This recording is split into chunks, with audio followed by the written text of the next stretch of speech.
Okay, so we are starting with lecture. तो कल हम लोगों ने प्रीवियस लेक्चर में हम लोगों ने देखा था व्हाट इज एसिटाइलेशन, ठीक है, मिथाइलेशन एंड मिथाइलेशन, ये देखा था हम लोगों ने हिस्टोन के लिए। फिर मिथाइलेशन ऑफ डीएनए के लिए भी हम लोगों ने प्रोटोकॉल या प्रोसीजर्स देखे थे, राइट? ओके। अभी नेक्स्ट है फॉस्फोराइलेशन। सिमिलरली जैसे एसिटाइलेशन और मिथाइलेशन वर्क करता है, फॉस्फोराइलेशन भी उस हिसाब से मतलब काम करता है, but thing is it is limited to only I think one histone, ज़्यादा हिस्टोन्स पे काम नहीं करता है। It works on only H1, ठीक है, H1। तो बेसिकली जब भी आप अगर हिस्टोन्स देखते हो तो H2A, H2B, H3 and H4 इनका टेट्रामर बनता है, ठीक है, एंड इसके अराउंड डीएनए रैप होता है, ठीक है। बट थिंग इज ये H1 किधर आता है? H1 आता है आपका लिंकर, लिंकर का काम करता है। तो बेसिकली दो दो हिस्टोन्स जो ऑक्टामर है उसको जोड़ने के लिए बीच में लिंकर्स रहते हैं, ठीक है। तो इसके अराउंड डीएनए रैप होता है और फिर ऐसा, ठीक है। तो these are nothing but H1, linker का काम करता है, लिंक करता है दो हिस्टोन ऑक्टामर्स, ठीक है। Hopefully the voice is clear. Yes, Yes, sir. या। सो तो हिस्टोन फॉस्फोराइलेशन के क्या क्या काम करता है? जैसे इधर काफी इजीली दी है, साइक्लिक, ये साइक्लिक पैटर्न में फॉस्फोराइलेशन होता है और डीफॉस्फोराइलेशन होता है, ठीक है। Okay, it associate with chromatin remodelling during transcription. तो ये ट्रांसक्रिप्शन इवेंट के टाइम ही दिखता है और ज़्यादा टाइम पे नहीं दिखेगा। या तीसरा और रहेगा डीएनए रिपेयर के टाइम पे दिखेगा, ठीक है। अभी डीएनए रिपेयर का भी होता है, जैसे फॉर एग्जांपल अगर जैसे दिस इज अ पूरा फुल रिपेयर डीएनए, मतलब इसमें कोई चीज़ नहीं है, बट क्या होता है स्ट्रेस आने की वजह से, no stress as in DNA stress की बात कर रहा हूँ इन टर्म्स ऑफ म्यूटेशन। जब डीएनए डैमेज हो जाता है, ठीक है, तो इधर फॉस्फोराइलेशन होता है। ओके, डीएनए का भी फॉस्फोराइलेशन होता है और जो हिस्टोन्स है उसको भी फॉस्फोराइलेट होता है। तो दिस इज ए इंडिकेटर कि आपका डीएनए डैमेज हो चुका है, ठीक है। तो इसमें क्या होता है, the repair system gets activated and ये पूरा का पूरा जो डैमेज है उसको रिपेयर करने के लिए आगे। This is nothing but DNA repair system in short, बहुत छोटा में। फुल फुल अगर आपको पढ़ना है तो you can go through T by notes, ठीक है। So we are not going into detail of phosphorylation क्योंकि वो इतना ज़्यादा मॉड्यूलेट नहीं करता जितना एसिटाइलेशन या आपका मिथाइलेशन कॉज करता है, ठीक है। सो इसमें भी आपका अगर देखोगे फॉस्फोराइलेशन एक्टिवेट एंड डीएक्टिवेट कर सकते हैं हिस्टोन्स को, H1 हिस्टोन्स को एक्टिवेट या डीएक्टिवेट कर सकते हैं, ठीक है। ओके, आगे चलते हैं। तो इसमें ऐसा दिखा रखा है, so we can skip this क्योंकि अभी हम लोग ये नहीं पढ़ने वाले, इतना तक ही है, ज़्यादा इन डिटेल नहीं है, ठीक है। देयर इज अनदर, तो इसमें जो सबसे बेस्ट एग्जांपल है regulation of a gene by histone modification, ये है गैल्जीन, ठीक है, गैलेक्टोज को यूटिलाइज करने के लिए। गैलेक्टोज इज अ शुगर, है ना। उन्होंने लैक्टोज पढ़ा था, ठीक है, लैक्टोपरॉन पढ़ा था। तो लैक्टोज में क्या होता है, तो लैक्टोज को तोड़ा जाता है इनटू ग्लूकोज एंड गैलेक्टोज, ठीक है, ग्लूकोज एंड गैलेक्टोज। बट अभी ये इक्वल टाइम में था, we are not talking about yeast. Yeast saccharomyces cerevisiae, और इसमें गैलेक्टोज यूटिलाइजेशन के लिए अलग से ओपेरॉन है, तो इसको गैल जीन्स के अंदर आ गया। थिंग इज हम लोग मतलब ऊपर से एग्जांपल देखेंगे, एकदम डिटेल नहीं जाने वाले क्योंकि काफ़ी बड़ा है एंड कॉम्प्लिकेटेड भी है। ठीक है, तो सिमिलर जैसे इकोलाई मैं एकदम सिंपल में समझा रहा हूँ। जैसे इकोलाई में क्या होता है कि आपका जब ग्लूकोज खत्म हो जाता है तो जो इकोलाई है वो दूसरा एनर्जी सोर्स के लिए लैक्टोज यूटिलाइज करना चालू करता है, तो इसलिए लैक्टोपेरोन लगता है। वैसे ही इधर यीस्ट जब ग्लूकोज खत्म हो जाता है तो दूसरा शुगर ढूंढता है फॉर एनर्जी यूटिलाइजेशन, इसमें गैलेक्टोज आता है। ठीक है, तो गैलोपेरोन इनिशिएट हो जाता है। Now gal operon is not simple like lac operon, ये काफी कॉम्प्लिकेटेड है। ठीक है, तो इसमें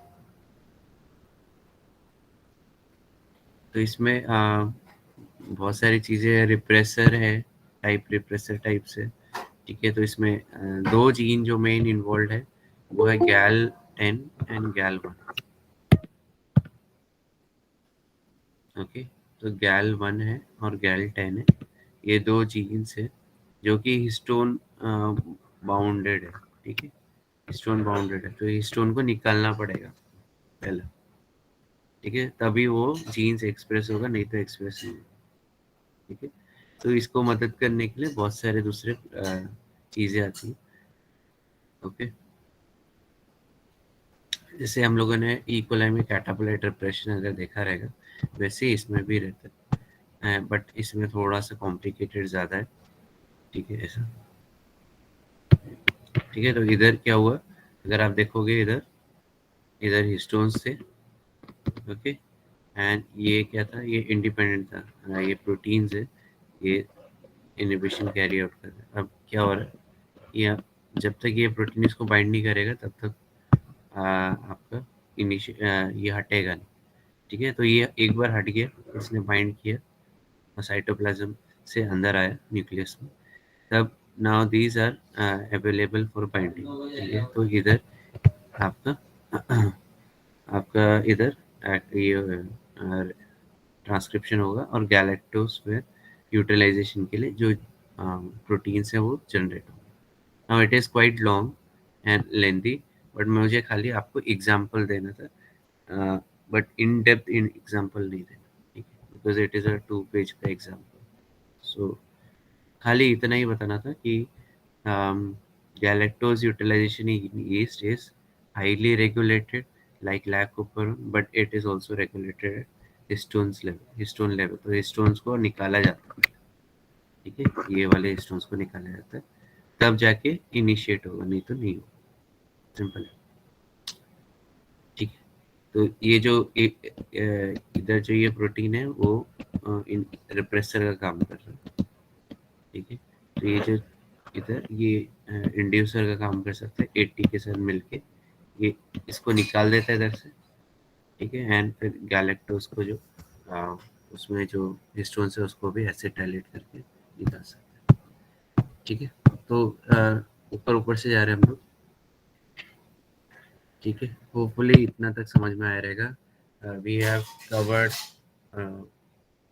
superficially phosphorylation, superficially galactose utilization. ठीक है, इन yeast, nothing more. ठीक है, इतना तक समझ में आया कि ऊपर से गया?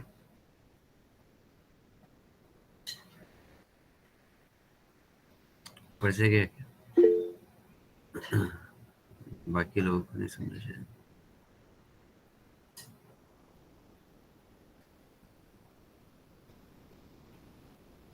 Okay,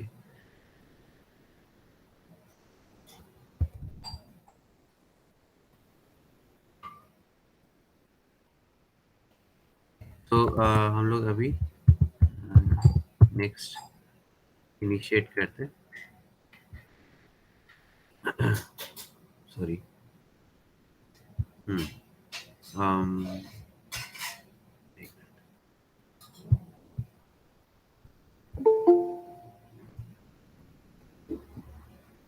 So we have completed with जो नए है, we have completed with galactose utilization and superficially and phosphorylation, effect of histone phosphorylation on chromatin structure. ठीक है, आगे चलते हैं। राइबोसिच के बारे में बात करते हैं। तो ये एसेंशियली आपने T5 में पढ़ा था, ठीक है। एंड इधर हम लोग थोड़ा इन डेप्थ बात करने वाले। Now we are on regulation, ठीक है। रेगुलेशन में ही हम लोग, एंड ये पूरा का पूरा यूनिट रेगुलेशन पे, ठीक है। 50% is regulation, 50% is other thing. Now riboswitch is a main part of regulation, ठीक है। अगर आपने सुना नहीं है व्हाट इज राइबोस्विच, राइबोस्विच कुछ नहीं है। अगर हम लोग इधर आते हैं, जस्ट अ सेकंड। तो जैसे फॉर एग्जांपल डीएनए से एमआरएनए जनरेट हुआ, ठीक है। एंड क्या होता है कि जो इधर जो 5 प्राइम ये सॉरी प्रमोटर है, प्रमोटर रीजन है, ठीक है, एंड ऑपरेटर। तो इनको it comes under part of 5 prime UTR, ठीक है। 5 प्राइम यूटीआर के अंदर अनट्रांसलेटेड रीजन, ठीक है। एक्चुअल जो प्रोटीन कोडिंग जीन्स रहता है वो इतना रहता है, ठीक है।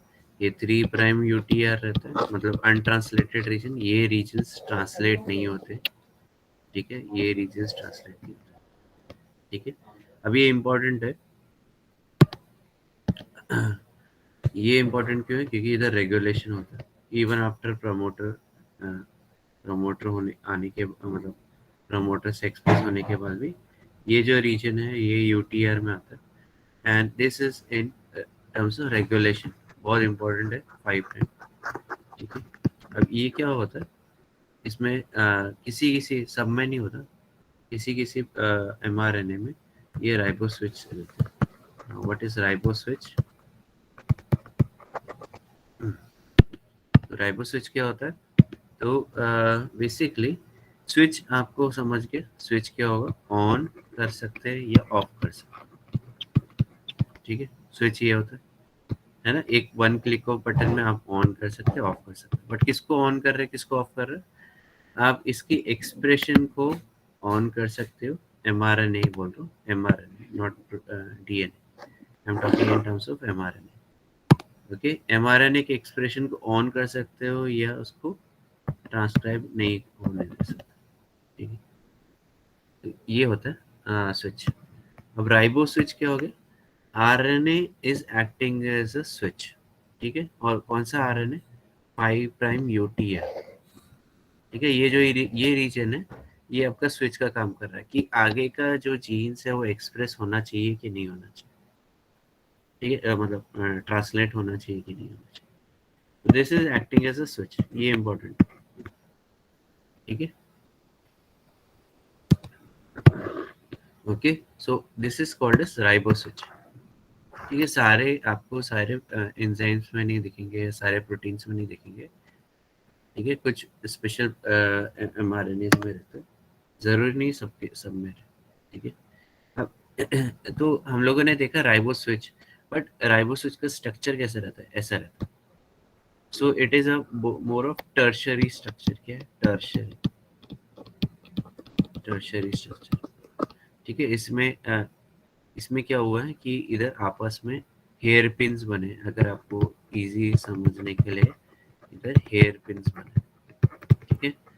तो आरएनए में क्या होगा? इंटरनल बेस पेयरिंग रहेगा, तो ये इधर आपस में जुड़ जाता है, हेयर पिन बन जाता है, ठीक है। आप बोलोगे हेयर पिन बन जाता है तो इसका क्या होगा? तो इसमें क्या होता है? Now this hairpin act as a switch, और ये क्या करते हैं, इनमें इफेक्ट आता है। किसका इफेक्ट आता है? जैसे फॉर एग्जांपल इसमें इंड्यूसर या रिप्रेसर आके बैठ सकता है। इम्पोर्टेंट है, इंड्यूसर या रिप्रेसर, ठीक है, इम्पोर्टेंट है। इंड्यूसर क्या करेगा, इन ट्रांसलेशन इनिशिएट कर लेगा, ठीक है, एंड रिप्रेसर क्या करेगा, ये ट्रांसलेशन को बंद कर सकता है, ठीक है, ट्रांसलेशन होने नहीं देगा, सिंपल है। तो मुझे बताओ ये समझा, मतलब अभी I am in introduction he part, ठीक है, हम लोग अभी इन डेप्थ जाने वाले, तो इतना समझा कि ऊपर से गया, बता दो मुझे, then we will go in detail.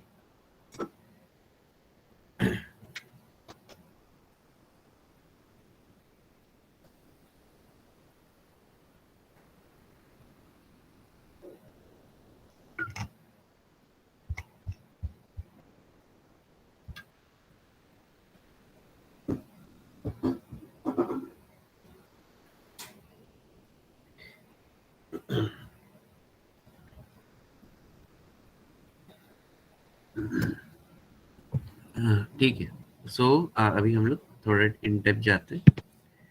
Okay, सो हम लोगों ने क्या क्या देखा अभी कि जब भी डीएनए से एमआरएनए जनरेट होता है, तो जरूरी नहीं कि पूरा का पूरा प्रोटीन कोडिंग रीजन रहेगा, इतना ही रहता है प्रोटीन कोडिंग रीजन, और बाकी जो रहते हैं यूटीआर रहते हैं या अनट्रांसलेटेड रीजन्स रहते हैं।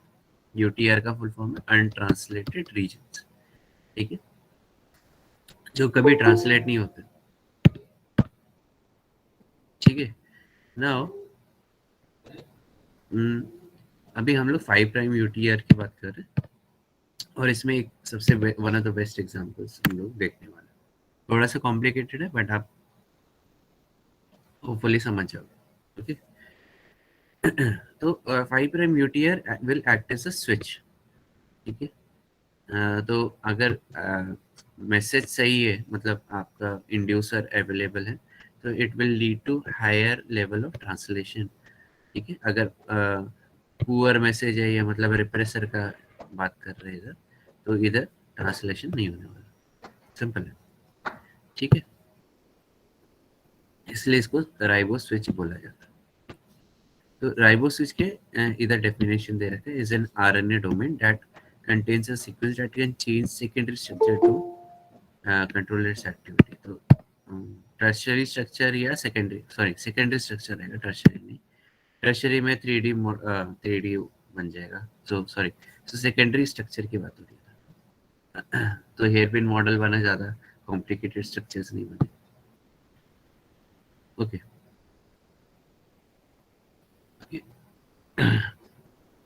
तो जब सेकेंडरी स्ट्रक्चर में आपका इंड्यूसर आता है, तो उधर वो बन जाता है टर्शरी स्ट्रक्चर, ठीक है, ये इंपॉर्टेंट है।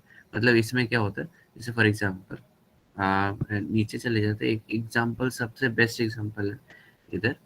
तो ये जैसे this is now at secondary structure, but जैसे इंड्यूसर आता है इधर, तो ये 3 डायमेंशनल में फोल्ड हो जाता है, तो now this is a tertiary structure, ठीक है। ये सेकेंडरी स्ट्रक्चर था, ये टर्शरी स्ट्रक्चर में चला गया, ठीक है। तो ये क्या है, दिस इज एन इन राइबोसोच, ठीक है। ये एमआरएनए का 5 प्राइम पार्ट है, एंड ठीक है, 5 प्राइम पार्ट है, या इसमें हो सकता है कि वो इन बिटवीन भी हो सकता है, ठीक है। तो जरूरी नहीं 5 प्राइम से ही ऑपरेट हो, this can be present across the mRNA. ज्यादातर 5 प्राइम में रहता है, क्योंकि 5 prime is the controlling region, ठीक है। बट इधर जो दिखा रखा है वो 5 प्राइम एंड में नहीं है, ठीक। ये जो एग्जांपल है, तो इसमें क्या दिखा रखा है कि ये in between the towards the like 3 prime and के उधर है, ठीक है। But thing is it is controlling इधर ये वाला रीजन 5 प्राइम से इनिशिएट हो रहा है, तो ये पूरा का पूरा जीन कंट्रोल कर रहा है। अगर ऐसा रहेगा तो प्रॉपर एक्सप्रेशन मिलेगा। मैं थोड़ा सा आगे जा रहा हूँ, but we will obviously do this. And अगर अगर टीपीपी अवेलेबल है, तो पूरा का पूरा एमआरएनए जनरेट होता है, विच इज डिग्रेडेड, तो इधर एक्सप्रेशन लो, काफ़ी लो रहता है। तो चलो मैं आपको इनिशियल लेवल से मतलब बताता हूँ ठीक है, तो बहुत सारे राइबो स्विच है, हम लोगों ने टी वाई में भी पढ़ा है। ठीक है, अभी जो राइबो स्विच है उसमें जो एक्टिवेटर या रिप्रेसर जो रहते हैं वो it is nothing but a metabolite, जो एंड प्रोडक्ट्स रहते हैं। हम लोगों ने जैसे एंड प्रोडक्ट इनहिबिशंस के बारे में पढ़ा है ना, जैसे फॉर एग्जांपल ए से बी बनता है, बी से सी बनता है, एंड सी से डी बनता है।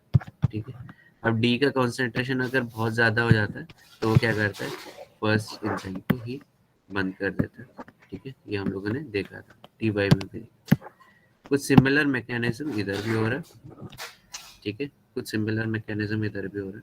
इधर क्या कि जो आपका ये जो मेटाबोलाइट है उसको हम लोग ने इधर एप्टामर बोला। ओके, एप्टामर, एप्टामर।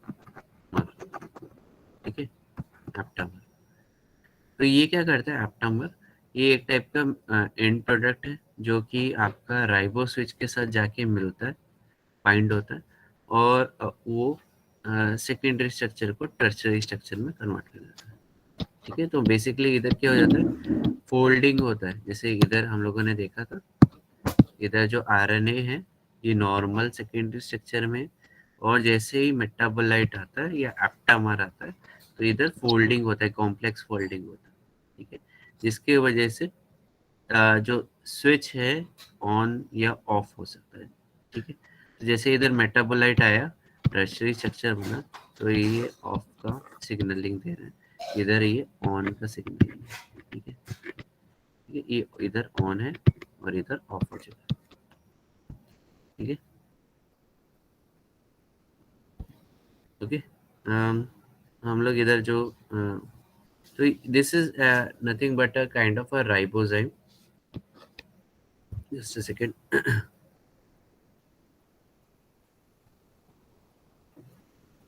ओके, सो इसमें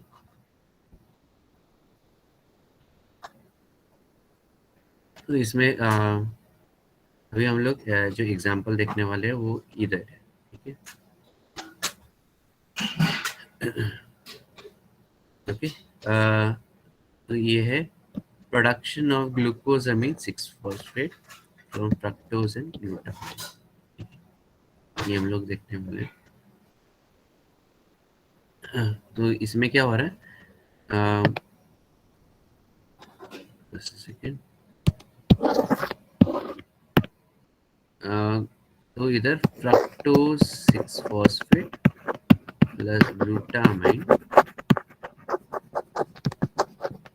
ठीक है, will lead to formation of glucosamine 6 phosphate।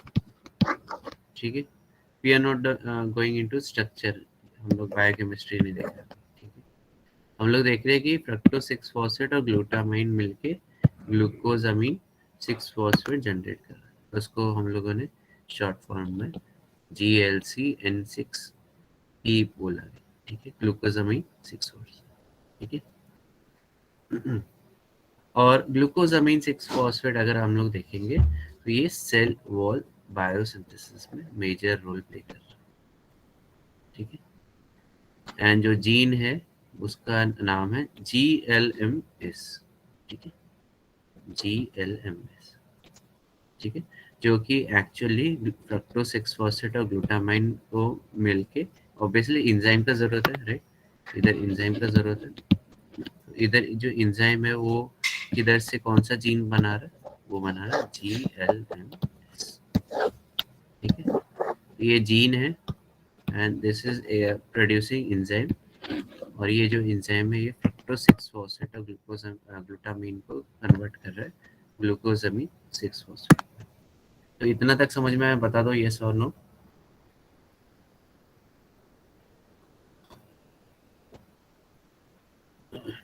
फिर आगे चल सकता हूँ।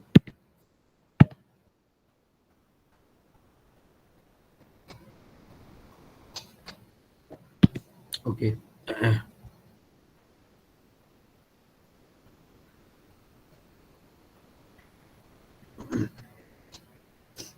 ठीक है, तो इधर जो 5 प्राइम यूटीआर है वो आपका राइबोजाइम का काम कर सकता है। तो राइबोजाइम के एक टाइप का सीक्वेंस ऑफ आरएनए जिसमें कैटालिटिक एक्टिविटी होती है, ठीक है, मतलब it can also function as enzyme, ठीक है, RNA working as enzyme is called as ribozyme, simple.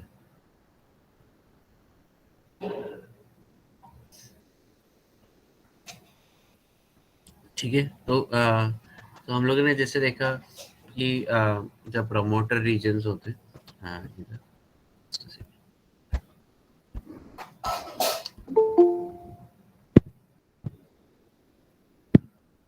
ठीक है, तो प्रमोटर रीजन्स रहते हैं, ये रेगुलेटरी रीजन्स रहते हैं, ठीक है।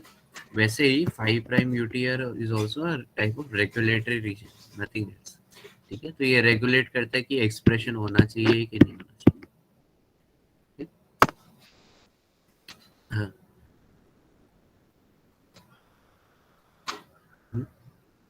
तो इसमें तो इसमें क्या होता है कि जो राइबोजाइम है वो उसकी कैटालिटिक एक्टिविटी, ठीक है। एंड क्या कैटालिटिक एक्टिविटी है कि कैटालिटिक एक्टिविटी का क्या काम कर रहा है, एंडोन्यूक्लियस का काम कर रहा है। अभी एंडोन्यूक्लियस कहीं सुना है हम लोगों ने, यस सुना है।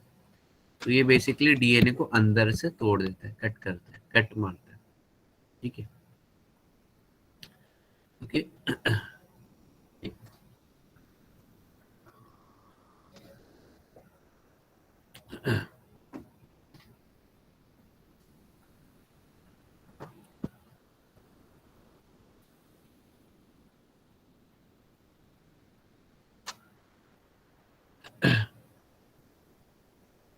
तो इसमें क्या होता है कि आपका एंडोन्यूक्लियस है, ये अपना खुद का ही एमआरएनए कट कर देता है। अभी इसमें बताया कि जो 5 प्राइम यूटीआर है उसमें इट इज आल्सो राइबोजाइम, ठीक है।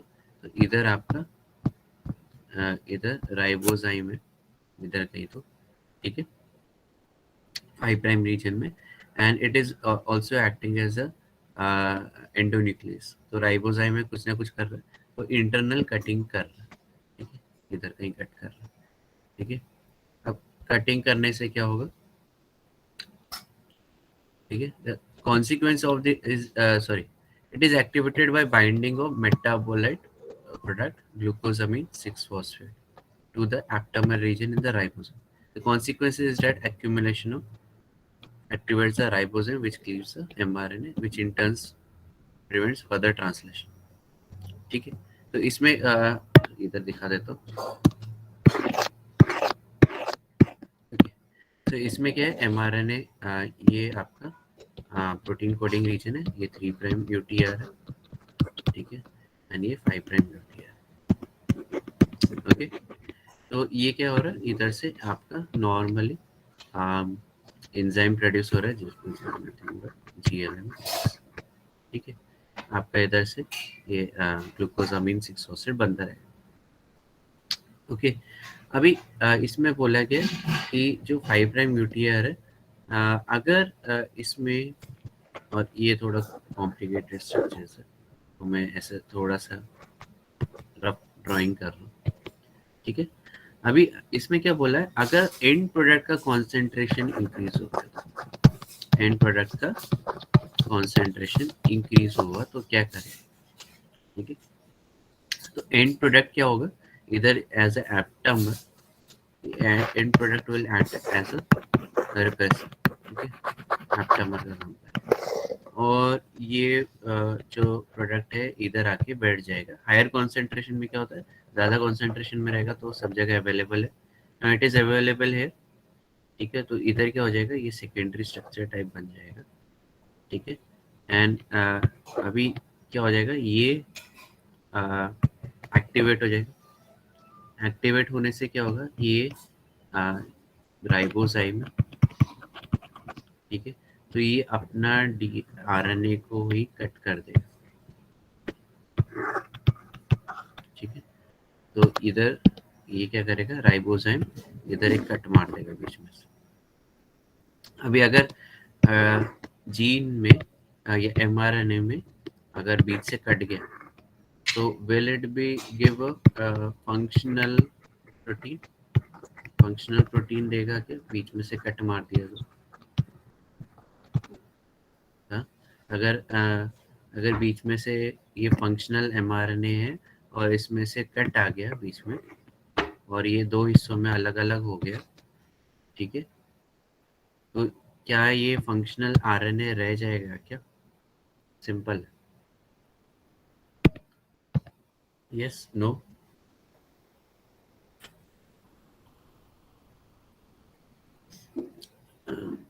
देखो, एक ही ने आंसर दिया, यस। सो इट विल, देखो फिर से मैं बताता हूँ क्या हो रहा है, ठीक है, फिर से मैं बताता हूँ। तो बेसिकली इधर क्या बोला गया कि ये एमआरएनए प्रोड्यूस हो रहा है, ठीक है, इसमें 5 प्राइम यूटीआर है, 3 प्राइम यूटीआर मतलब अनट्रांसलेटेड रीजन है, और प्रोटीन कोडिंग रीजन इतना ही है, ओके, इतना ही। तो ये रेगुलेशन का काम कर रहा है इधर, ओके। एंड इसमें जब भी कॉन्सेंट्रेशन कम है एंड प्रोडक्ट का, जैसे इधर क्या है, ग्लूकोजामिन 6%,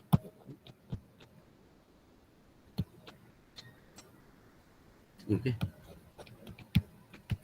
ठीक है, इसका कॉन्सेंट्रेशन कम है तो क्या होगा कि आपका ये प्रोटीन कोडिंग जितना भी एमआरएनए है वो प्रोटीन में कन्वर्ट होता जाएगा, ठीक है। There are secondary structures also but we are not looking into that, ठीक है। तो इधर सेकेंडरी स्ट्रक्चर ही है, इसमें कोई चेंजेस नहीं, राइबोसोम इनएक्टिव, ठीक है। अब मैं दूसरा सिचुएशन बताता हूँ। अगर एमआरएनए से प्रोटीन बहुत सारा बन गया, ठीक है, बहुत सारा बन गया, ठीक, और ज़रूरत नहीं है, काफ़ी होगी, तो इसमें क्या होगा कि आपका जो क्या बोलते हैं, इसमें जो एंड प्रोडक्ट है, जैसे इधर ग्लूकोजामिन 6% है, ठीक है, ये इधर एज एप्टामर, एप्टामर मतलब ऐसे मेटाबोलाइट जो इन्फ्लुएंस कर सकता है, इंक्रीज कर सकता है ट्रांसलेशन या डिक्रीज कर सकता है, ये बंद कर सकता है, तो ये बीच में आके बैठ जाएगा, ओके। इसके क्या बोलते हैं, सेकेंडरी स्ट्रक्चर पे। एंड सेकेंडरी स्ट्रक्चर में क्या होगा, क्योंकि ये इसकी एफिनिटी हो सकता है ज़्यादा हो, तो इसमें क्या होगा, इट विल फोल्ड, और ये क्या होगा, इसमें स्ट्रक्चर चेंजेस आएंगे, जैसे इधर दिखा रखा है, इधर देखो, ये इधर स्ट्रक्चरल चेंजेस आए कि नहीं है, ठीक है, ये ऐसा होने से ये ऐसा होगा, ये स्ट्रक्चरल चेंजेस है, जैसे इधर मेटाबोलाइट आ गया, ओके, टर्शियरी स्ट्रक्चर में कन्वर्ट हो जाएगा। अब ये जो टर्शियरी स्ट्रक्चर है, ये अभी इट इज एक्टिव, तो ये स्टॉप का सिग्नल है, ठीक है, स्टॉप का सिग्नल है, बट ये स्टॉप का सिग्नल डायरेक्टली नहीं देता, ये खुद ही एक टाइप का एंजाइम है, ठीक है, जो कि एंडोन्यूक्लियस, ठीक है, एंडोन्यूक्लियस। आप बोलोगे कि आरएनए एंजाइम का काम कर रहा है, हाँ वो होता है, राइबोजाइम बोला जाता है इसको, okay. And it is acting as endonuclease, endonuclease मतलब डीएनए या आरएनए को अंदर से कट करना, एंडो मतलब अंदर, ठीक है। तो ये राइबोसोम क्या करेगा, इधर से कट मार देगा, ऐसा कट मार देगा, ठीक है। अभी अगर आरएनए आपका कट आ गया है, एक पूरा अक्खा एमआरएनए अवेलेबल नहीं है, तो उसका प्रोटीन भी पूरा नॉन फंक्शनल रहेगा, ठीक है। एक बार आपका एमआरएनए कट हो गया तो obviously it won't produce any protein, मतलब इधर क्या है, ये प्रोटीन के एंजाइम का काम कर रहा है, जो कि आपका फ्रक्टोज 6 फॉस्फेट और एक बार क्या था, फ्रक्टोज 6 फॉस्फेट और जस्ट सेकंड,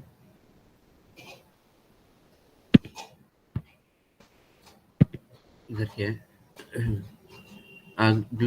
ग्लूटामीन, ठीक है, माइनस माइनस, तो ग्लूटामीन और फ्रक्टोज 6 फॉस्फेट को वो कन्वर्ट नहीं कर पाएगा क्योंकि प्रोटीन ही नॉन फंक्शनल है, तो इधर ही रुक जाएगा, तो ये इसका कॉन्सेंट्रेशन बराबर हो जाएगा, तो ये क्या है, रेगुलेशन, ठीक है, समझा, यस और नो बता दो मुझे।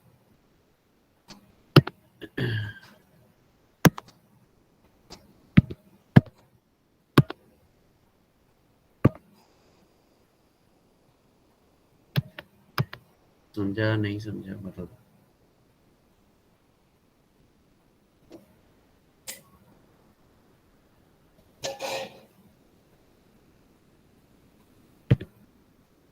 ठीक है,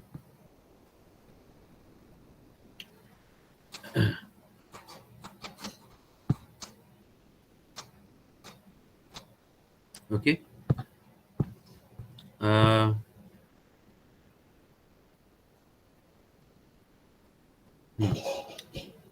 ओके, सो ये एक हम लोगों ने देखा, अभी इसका एग्जांपल देखा, ग्लूकोजामिन 6-फॉस्फेट का देखा, ठीक है। अभी एक एक और एग्जांपल है जो इसमें ये डायग्राम होता है, ये वाला डायग्राम जो दिख रहा है सामने, ठीक है। इट इज एक ये इसमें अलग चीज है। तो हम लोगों ने इसमें देखा था कि जो इसमें क्या हुआ था कि एमआरएनए स्टेबिलिटी को कंट्रोल कर, ठीक है। जो अभी हम लोग ने एग्जांपल देखा वो एमआरएनए की स्टेबिलिटी को कंट्रोल कर। अब नेक्स्ट है दूसरा यूकैरियोटिक राइबोस्विच भी अवेलेबल है, जिसमें हम लोग अभी फंगस न्यूरोस्पोरा की बात कर रहे हैं, ठीक है। इसमें अल्टरनेट स्प्लाइसिंग होती है। Now, अगर आपको अल्टरनेट स्प्लाइसिंग नहीं पता, I will just teach you in like 1 minute और सो। अभी इसमें क्या होता है, ओके, एमआरएनए है, ठीक है, सॉरी डीएनए, एंड इसमें इंट्रॉन्स रहते हैं, राइट, है ना। प्रोटीन कंटेनिंग रीजन्स में इंट्रॉन्स रहते हैं, एक्सॉन्स रहते हैं, राइट, ओके, इंट्रॉन्स रहते हैं, ओके, एक्सॉन। अभी क्या होता है कि सारे अगर मैं बोलूँ कि आपको इंट्रॉन्स को भी स्पेसिफिकली स्प्लाइस किया था, मतलब इससे मैं यही डीएनए से मैं मल्टीपल एमआरएनए जनरेट कर, आप क्या बोलोगे कैसे मल्टीपल एमआरएनए जनरेट हो सकता है? क्योंकि यूकैरियोट है तो इंट्रॉन स्प्लाइस होगा, बट हम लोग अभी पढ़ रहे हैं अल्टरनेट स्प्लाइसिंग। इसमें क्या हो रहा है, सारे के सारे इंट्रॉन्स को स्प्लाइस नहीं किया जाएगा। क्या हो सकता है कि जो स्प्लाइसिंग मैकेनिज्म है वो खाली इसको और इसको उड़ा देगा, इसको नहीं उड़ाएगा। तो this will be a part of DNA, समझ रहे? तो ये जैसे इंट्रॉन 1 है, इंट्रॉन 2 है, इंट्रॉन 3 है, तो एक्सॉन 1, इंट्रॉन 1, एक्सॉन 2, एक्सॉन 3, ठीक है। ये these will be part of DNA mRNA, sir, final final mRNA, ठीक है। तो जो प्री mRNA जनरेट का होता है उसमें सारे के सारे इंट्रॉन्स रहते हैं, और क्योंकि जो प्री mRNA रहता है उसमें 5 prime cap, poly A tail और इंट्रॉन स्प्लाइसिंग होता है। बट इसमें अल्टरनेट स्प्लाइसिंग में क्या होता है, इसको स्किप कर दिया जाता है और इसको निकाल दिया जाता है, ठीक है। इसको निकाल दिया गया, इसको निकाल दिया, इसको नहीं निकाला। तो इसमें क्या होता है, एमआरएनए आपका एक ये टाइप 1 एमआरएनए हो गया। फिर दूसरे एमआरएनए में क्या हो सकता है कि आपका इंस्टेड ऑफ इंट्रॉन 1 इधर इंट्रॉन 2 को रख दिया, ठीक है। तो ये अलग टाइप का एमआरएनए हो गया, क्योंकि इसमें एक बीच में अलग जीन है, राइट। फिर आपका अगर मैं बोलूँ तीसरा टाइप हो सकता है, इसमें एक्सॉन 1, एक्सॉन 2 और 3 और फिर इंट्रॉन 3, ऐसा हो सकता है। तो ये तीसरा टाइप का एमआरएनए होगा, ओके। तो आपको एक ही डीएनए से मल्टीपल टाइप के एमआरएनए मिल रहे हैं, this is called as alternate splicing. And obviously अगर डिफरेंट एमआरएनए मिल रहे हैं तो इनके प्रोटीन प्रोडक्ट्स भी थोड़े डिफरेंट रहेंगे, ठीक है, वेरिएशन रहेगा। ये समझा अल्टरनेट स्प्लाइसिंग का मतलब?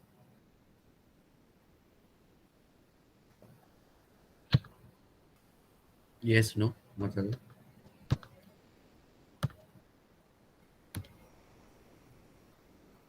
समझा ये?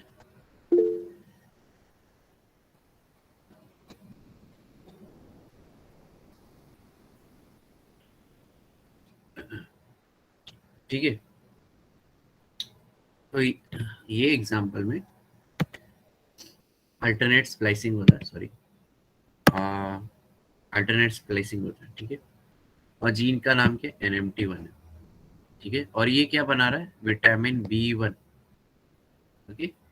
B1, B2, B3, B4, B6, B12 आप लोगों ने पढ़ा है ना, बचपन में पढ़ा है। तो B1 सारे विटामिन से इम्पोर्टेंट है, एंड विटामिन एक पर्टिकुलर लेवल पे चाहिए, कॉन्सेंट्रेशन में अवेलेबल होना चाहिए, बट ज़्यादा विटामिन बनाने का भी ज़रूरत नहीं, ठीक है।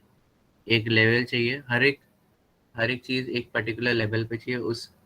बहुत ज़्यादा हो जाता है ना, तो फिर उसका वो क्या हो जाता है, waste of resource and money हो जाता है, ठीक है, वेस्ट ऑफ रिसोर्स, ठीक है, ओके, ठीक है। तो अगर इसमें क्या हुआ, NMT1 जो जीन है उसमें भी अल्टरनेटिव स्प्लाइसिंग होती है, और अल्टरनेटिव यूज से आपको दो टाइप के mRNA मिल जाते हैं। उसमें से एक mRNA फंक्शनल रहता है और दूसरा टाइप का mRNA इज नॉन फंक्शनल, ठीक है, ओके, ओके। तो इसमें आता है आपका जो B1 मेटाबोलाइट है, उसमें आता है थायमीन पायरोफॉस्फेट, TPP। ये आपने बायोकेमिस्ट्री में सुना रहेगा, थायमीन, TPP।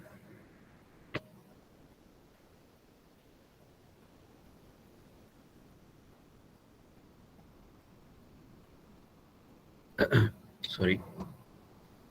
तो इसमें जो अल्टरनेटिव स्प्लाइसिंग किसके ऊपर डिपेंड होता है, एक तो विटामिन B1 मेटाबोलाइट का कॉन्सेंट्रेशन, और दूसरा जो है TPP का कॉन्सेंट्रेशन, ठीक है। तो इधर हम लोग दो फैक्टर पे बात कर रहे हैं, किसके ऊपर डिपेंड है, विटामिन B1 का कॉन्सेंट्रेशन कितना है, क्योंकि ये एंड प्रोडक्ट है, ठीक है। और दूसरा है TPP का कॉन्सेंट्रेशन, थायमीन पायरोफॉस्फेट, ठीक है। तो ये दोनों मिलके कंट्रोल करते हैं, कैसे कंट्रोल करते हैं। तो ये राइबो स्विच किधर है, ये इंटरेस्टिंग है, देखो राइबो स्विच किधर है, ये राइबो स्विच इंट्रॉन में अवेलेबल है, ribo switch is in intron, ठीक है। 5 प्राइम इधर नहीं है, 5 प्राइम UTR में नहीं है, जैसे पहले एग्जांपल में देखा था, ठीक है। इधर ये अवेलेबल है इंट्रॉन में, राइबो स्विच बीच में, अगर आप देखोगे इधर, now this is in between, ये वाला जो है दिस इज इन इंट्रॉन, ये इंट्रॉन है, इसको रिमूव करना पड़ता है, ठीक है, ओके। तो इधर दिखा रखा है ट्रांसक्रिप्ट प्रोसेसिंग, मतलब इधर तक होना चाहिए, इसके आगे नहीं होना चाहिए, ठीक है। तो इधर ही कट हो जाता है, जैसे फॉर एग्जांपल आपका विटामिन बी बहुत कम है, ठीक है, विटामिन बी अवेलेबल नहीं करीबन करीबन, इसमें जो TPP का कॉन्सेंट्रेशन रहेगा वो भी बहुत कम रहेगा, ठीक है, थायमीन पायरोफॉस्फेट। तो इससे क्या होगा कि आपका जो mRNA है वो इधर ही कट हो जाएगा, ठीक है, इंट्रॉन स्प्लाइस हो जाएगा, परफेक्टली स्प्लाइस हो जाएगा, ठीक है। और इससे क्या होगा, ये जो mRNA it will code for proteins that will produce vitamin B1, ठीक है। इतना समझ में आया कि नहीं है, बता दो मुझे,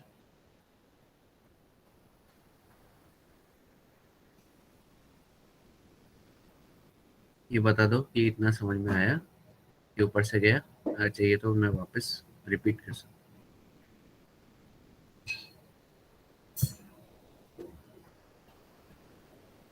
हूँ। समझा या नहीं, पक्का?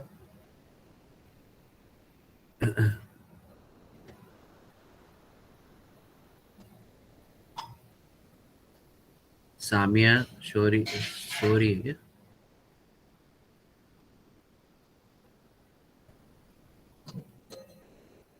हम्म, बाकी लोग आंसर नहीं दे रहे, चुप से बैठे हैं। ओके, ठीक है, इतना समझा। तो इसमें क्या हो रहा है कि आपका जो ये इंट्रॉन है, ये ट्रांसक्रिप्ट प्रोसेसिंग है, इधर ही बंद हो रहा है, ठीक है। एंड आपका जो ये जो सेकेंडरी स्ट्रक्चर दिख रहा है आपको, वो इधर तक ही, इधर है, ठीक है। This is your secondary structure, okay. और ऑब्वियसली इसका एमआरएनए में कोई रोल नहीं रहेगा, ठीक है। तो ये इधर तक ही प्रोसेस हो जाता है, कट हो जाता है, और बाकी इंट्रॉन्स को रिमूव कर दिया, मतलब इधर से आगे जो पार्ट है वो रिमूव कर दिया, बट इधर तक हो गया, और इधर पॉली ए टेल बाद में लग जाता है, ठीक है। Now this will produce vitamin B, simple है, okay. Now what happens when there is a high vitamin content, high vitamin बी1 कंटेंट, उसके साथ क्या रहेगा, आपका टीपीपी का कॉन्सेंट्रेशन हाई रहेगा, ठीक है। थायमिन पायरोफॉस्फेट का कॉन्सेंट्रेशन हाई रहेगा। अब क्या होगा, अब होगी अल्टरनेट स्प्लाइसिंग। क्या होगी, अल्टरनेट स्प्लाइसिंग, ठीक है। ओके, अल्टरनेट स्प्लाइसिंग में क्या होगा, ये इंट्रॉन को कट नहीं किया जाएगा, ये इधर कट नहीं किया जाएगा, ठीक है। तो ये पूरा पूरा का पूरा जो एमआरएनए जो जनरेट होगा वो इधर से लेके पूरा इधर तक, मतलब it contains this introns also, पूरा का पूरा। तो इधर क्या हो रहा है, अल्टरनेट स्प्लाइसिंग हो रही है, ठीक है। तो जो ये एमआरएनए जनरेट होने वाला है, इट इज नॉन फंक्शनल, ये डिग्रेड हो जाएगा, ठीक है। इससे ज़्यादा आपको अच्छा विटामिन बी1 नहीं मिलने वाला, ठीक है। तो ये इट विल गेट डिग्रेडेड। अब कैसे डिग्रेड हो रहा है, अगर राइबो स्विच पे देखें,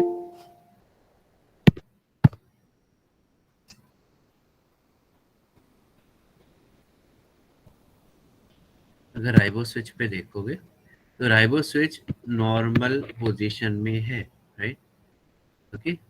इसमें देखो ये P3 है, ये P2 है, P4 है, P5 है, ठीक है। Now imagine this as your hand, ठीक है, फिंगर्स है आपके, डिजिट्स, ठीक है।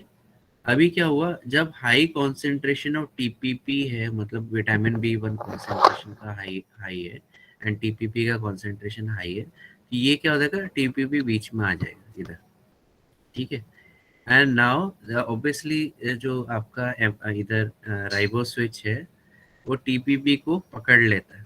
तो ये जैसे आपने, ये समझो ये दिस इज योर हैंड, ठीक है, आपने इसको पकड़ के रखा, वैसे ही ये एमआरएनए इसको पकड़ लिया। Now this is called as aptamer, ठीक है, एप्टामर, ठीक है। तो इसने इसको पकड़ लिया, ठीक है। Now there is nothing to for, अभी ये क्या हो रहा था, ये इधर स्प्लाइसिंग इंड्यूस, स्प्लाइसिंग के लिए बोल रहा था, बट अभी क्या हो गया, this secondary structure is now involved in binding to aptamer। तो इधर अभी क्या हो रहा है, इधर ट्रांसक्रिप्ट प्रोसेसिंग नहीं होगा, मतलब इंट्रॉन रिमूवल नहीं होगा, पूरा का पूरा एमआरएनए जनरेट होने वाला है।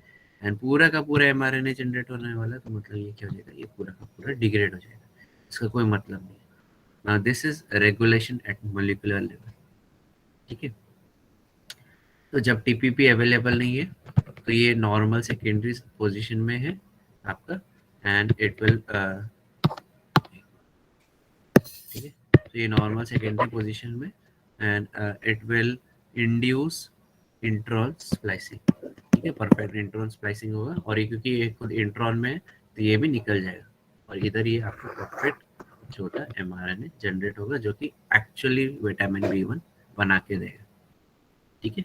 जैसे जैसे विटामिन बी1 का कॉन्सेंट्रेशन हाई होता है, तो हम लोग सेकेंड सिचुएशन में आ जाते हैं, इसमें high concentration of vitamin B1 है, उसके साथ हाई कॉन्सेंट्रेशन ऑफ टीपीपी है, okay. So it will lead to formation of high concentration of TPP है, तो टीपीपी इधर अवेलेबल हो जाएगा, it will act as aptamer, इधर सेकेंडरी स्ट्रक्चर में चेंजेस आएंगे, क्योंकि टर्शियरी स्ट्रक्चर में कन्वर्ट हो जाएगा, क्योंकि बाइंड कर रहा है। Now there is nothing for splicing, तो इधर स्प्लाइसिंग नहीं होगा, अल्टरनेट स्प्लाइसिंग होगा। तो इसमें क्या होगा कि ये इंट्रॉन भी इधर आ जाएगा, ओके। ठीक है,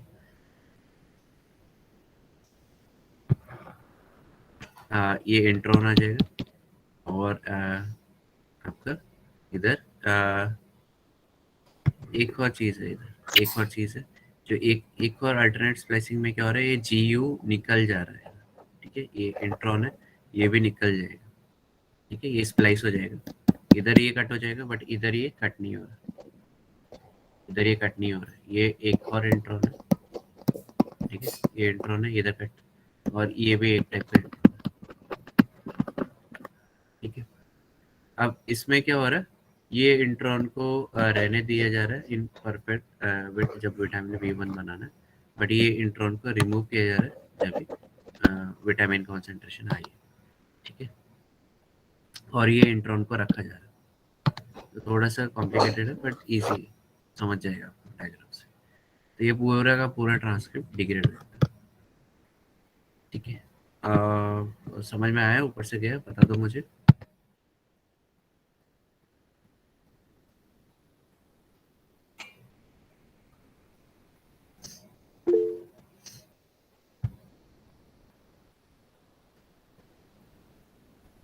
फिर से समझाना है तो बता दो, वापस बताओ।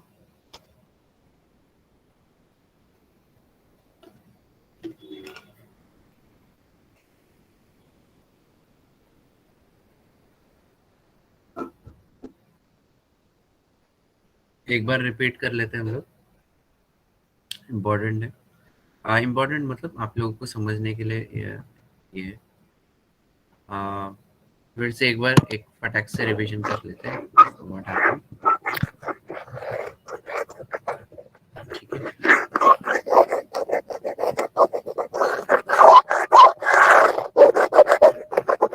ठीक है, इसमें क्या बोला है, ये एक मिनट, तो इधर है हम लोग न्यूरोस्पोरा में। ओके, NMT1 जीन है जो कि आपका विटामिन B1 बनाता है। ठीक है, और इसमें अल्टरनेट स्प्लाइसिंग होता है। अल्टरनेट स्प्लाइसिंग की वजह से दो टाइप के mRNA जनरेट हो सकते हैं। एक तो अगर स्प्लाइसिंग नहीं होता है या तो फंक्शनल mRNA जनरेट होगा, अगर स्प्लाइसिंग अकर होता है तो नॉन फंक्शनल mRNA जनरेट होगा। ठीक है, और ये कौन कंट्रोल करता है, राइबो स्विच कंट्रोल करता है। हम लोगों ने जैसे बताया कि ribo switch is nothing but mRNA which is being folded in complicated manner, secondary structure बनाता है। और ये राइबो स्विच किधर है, इंट्रॉन में अवेलेबल है, ना कि 5 प्राइम यूटीआर में। तो ज़्यादातर जो आप राइबो स्विच देखते हो वो 5 प्राइम यूटीआर में होता है, क्योंकि उधर कंट्रोलिंग रीजन्स रहते हैं, रेगुलेटरी रीजन्स। बट थोड़ा ये यूनिक है, और इधर ये अवेलेबल है इन इंट्रॉन। ठीक है, तो ये इंट्रॉन में है तो ये स्प्लाइसिंग को कंट्रोल कर रहा है। ठीक है, तो जैसे फॉर एग्जांपल इधर हाई अमाउंट ऑफ सॉरी, अभी दो सिचुएशन हो सकते हैं कि आपका लो अमाउंट ऑफ विटामिन विटामिन बहुत कम कॉन्सेंट्रेशन में, और इधर विटामिन ज़्यादा कॉन्सेंट्रेशन। ठीक है, तो उस हिसाब से आपका अगर विटामिन कम कॉन्सेंट्रेशन में तो TPP भी कम रहेगा। ठीक है, okay, now this is intron, और ये दूसरे इंट्रोन को भी कंट्रोल कर इधर। ठीक है, this is the ribo switch in present in intro. ठीक है, ओके, अभी जब भी विटामिन B1 का कॉन्सेंट्रेशन कम रहेगा, ठीक है, तो ये नॉर्मल पोजीशन में there is no change in this secondary structure या राइबोसोम में कोई चेंजेस नहीं है ज़्यादा। ठीक है, तो ये नॉर्मल कंडीशन में रहेगा, और ये क्या करेगा, इधर जो हम लोगों ने दिखा रखा है ये वाला पार्ट, ये वाला, तो ये इसको स्प्लाइस होने नहीं देगा, इसको कट नहीं करने देगा। ठीक है, एंड ये इधर तक ही ट्रांसक्रिप्शन रहेगा, इसके बाद नहीं रहेगा। ठीक है, तो ये जो ये पार्ट है आपको नहीं दिखेगा, this would not be a part of final mRNA। तो ये इंट्रॉन निकल जाएगा, और ये इंट्रॉन वैसे का वैसे ही रहेगा, इसमें कोई चेंजेस नहीं है। ठीक है, तो जो फाइनल mRNA जनरेट होगा वो इधर इधर तक ही रहेगा mRNA, एंड ये GU would be part of this। ठीक है, and this will actually produce high amount of vitamin B. ठीक है, ये प्रोटीन्स है सिंथेसिस के लिए, और ये अल्टीमेटली विटामिन बनेंगे। ठीक है, दूसरे केस में क्या हो रहा है, विटामिन बी का कॉन्सेंट्रेशन, B1 का कॉन्सेंट्रेशन इज हाई, उस हिसाब से टीपीपी का कॉन्सेंट्रेशन भी हाई है। Not TPP is available in higher concentration, मतलब क्या होगा, सॉरी, तो ये क्या होगा, सारे के सब जगह अवेलेबल रहेगा इंक्लूडिंग हेयर। तो इधर क्या होगा आपका, जो टीपीपी है वो एज एप्टामर इधर रहेगा। It will influence change in the structure of ribozyme. ठीक है, तो अगर आप देखोगे ये नॉर्मल पोजीशन में राइबोजाइम ऐसे रहते हैं, इन प्रेजेंस ऑफ टीपीपी जो है स्ट्रक्चर में चेंजेस आ रहे हैं। Okay, now there is nothing for intron, ये वाला जो इंट्रॉन है ये स्प्लाइस अभी इसको कोई कंट्रोल नहीं कर रहा। ठीक है, तो इधर ये इंट्रॉन स्प्लाइस हो जाएगा, इसको कट कर दीजिए। ठीक है, एंड ये पूरा का पूरा mRNA जनरेट होगा इधर तक। ठीक है, इधर तक, तो ये पूरा का पूरा mRNA जनरेट होगा विदाउट जीयू, तो इधर जीयू नहीं है। ठीक है, तो जीयू को निकाल दिया है और वो खुद अपने आप को डाल देता है। ठीक है, इससे क्या हो रहा है कि आपका जो फुल लेंथ mRNA जो जनरेट हुआ है वो नॉन फंक्शनल mRNA है, तो वो क्या हो जाएगा, डिग्रेड हो जाएगा आफ्टर सम टाइम। ठीक है, तो it is a waste of resource, but क्या है, वो कंट्रोल कर रहा है concentration of vitamin B one. अगर ज़्यादा mRNA जनरेट हो, मतलब ज़्यादा amount of vitamin B one भी जनरेट होगा, तो वो क्या हो जाएगा, सेल को उतना नहीं चाहिए, तो वो क्या किधर कंट्रोल कर रहा है, एट mRNA लेवल पे ही कंट्रोल कर रहा है। ठीक है, तो ट्रांसक्रिप्शन को ही कंप्लीट नहीं होने दे रहा। ठीक है, so this is a very fine control by cell at molecular level, at mRNA level, transcription level. ठीक है, होपफुली समझ में आया रहेगा। यस, नो, बता देना। तो मैंने एकदम रिवीजन ले लिया इसका।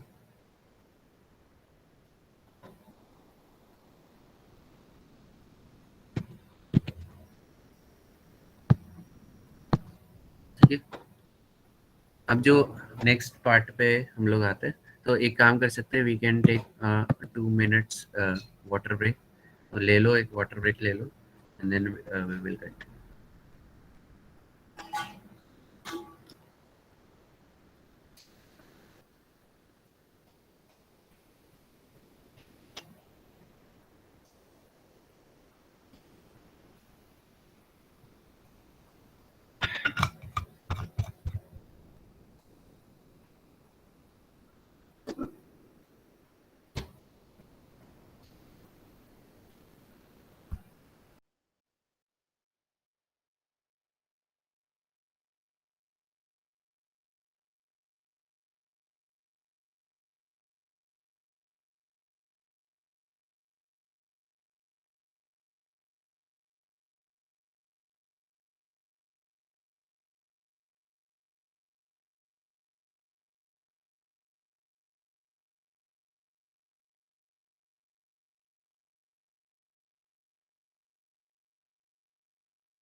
Okay, so we will continue.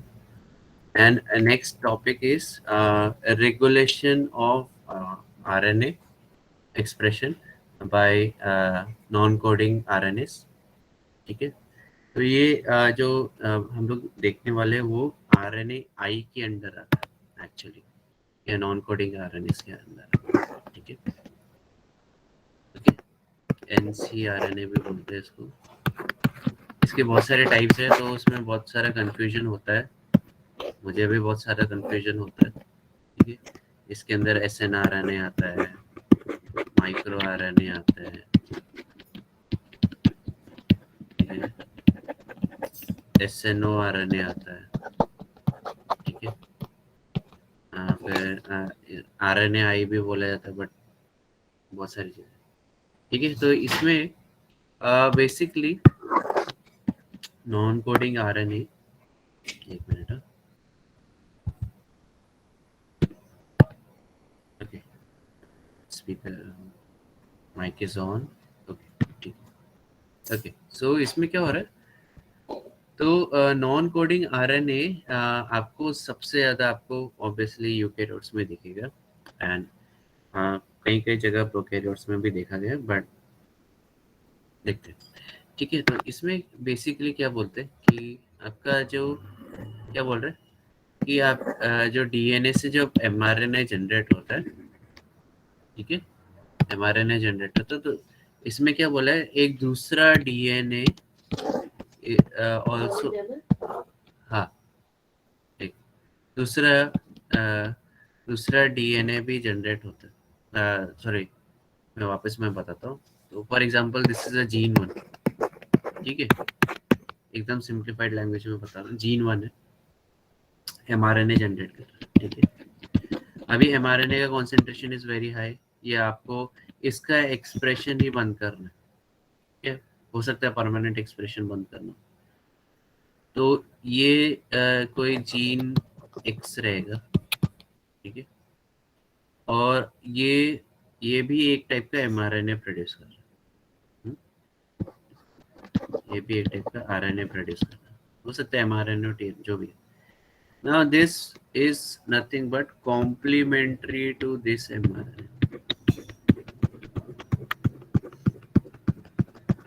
ठीक है, this is complementary to this mRNA। तो जब भी ये प्रोड्यूस होगा ये mRNA इज अवेलेबल और ये इसको बाइंड कर लेगा। अब मुझे बताओ, अगर mRNA डुप्लेक्स फॉर्म होता है, डुप्लेक्स बोल सकता हूँ या हाइब्रिड फॉर्म बोल सकता हूँ, जो भी, ठीक है। तो जब RNA हाइब्रिड फॉर्म हो जाएगा ऐसा, ठीक है, तो क्या ट्रांसक्रिप्शन होगा क्या, पहली बार, यस, ट्रांसक्रिप्शन होगा, यस नो बता दो मुझे।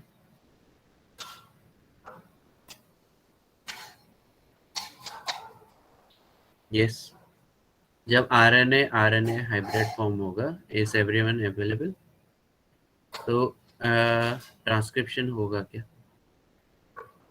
ट्रांसलेशन होगा क्या, सॉरी, ट्रांसलेशन होगा क्या, इट वॉन्ट हैपन, राइट, क्योंकि इधर DNA ये RNA हाइब्रिड बन चुका है, तो अभी ये टाइटली बाइंड किया हुआ है, तो इधर क्या होगा, आपका राइबोसोम नहीं आके बैठ सकता, क्योंकि राइबोसोम को mRNA चाहिए, सिंगल स्ट्रैंडेड mRNA चाहिए, ना कि डुप्लेक्स फॉर्म में चाहिए, ठीक है, तो उसको रिजेक्ट कर देगा, ठीक है, तो सिंपल है।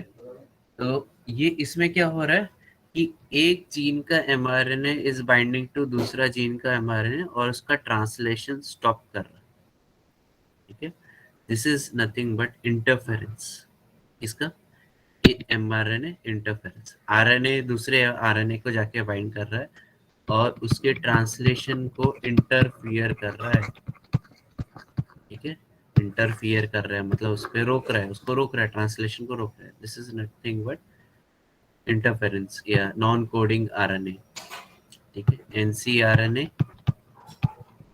ठीक है, NC non coding RNA, simple, एकदम सिंपल लैंग्वेज में।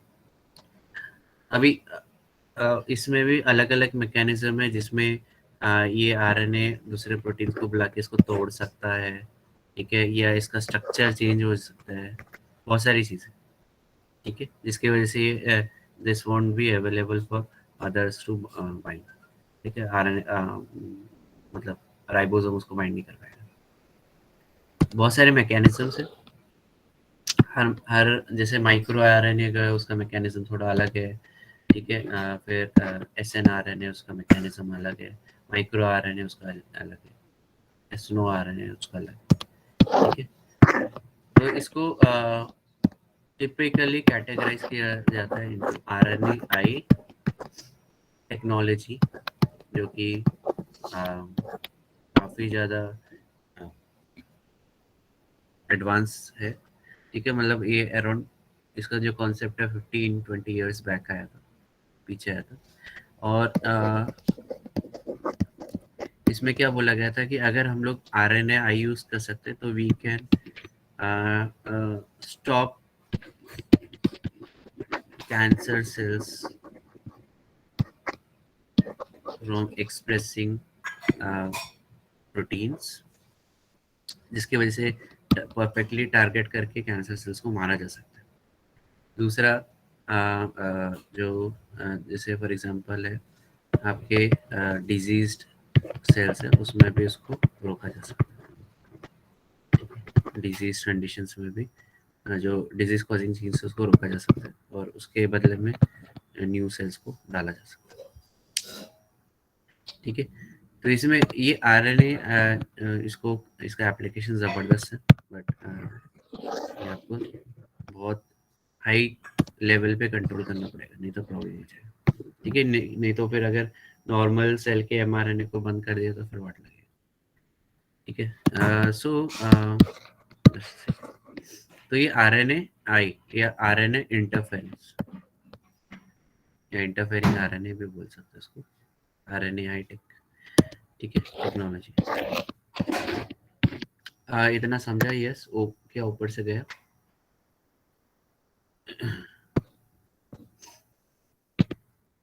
इतना समझा? ऊपर से गया बता दो।